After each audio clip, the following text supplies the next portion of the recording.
আসসালামু আলাইকুম। এটা হলো আমার নানির দেশের এলাকা। দীর্ঘ 50 বছর পরে এদিকে আসলাম।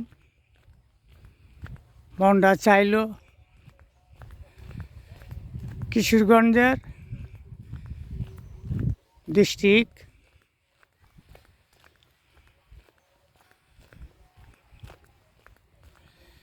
ভিডিওটা সাবস্ক্রাইব করে দিয়েন।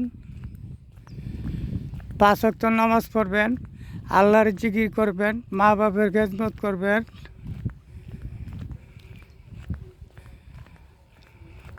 ইমানটা শক্ত রাখবেন, কারো হক নষ্ট করবেন না, কারো আনামত খেনত করবেন না, বড়কে শ্রদ্ধা করবেন, ছোটকে স্নেহ করবেন। আসসালামু আলাইকুম আর রহমতুল্লাহি ওয়া বারাকাতুহু।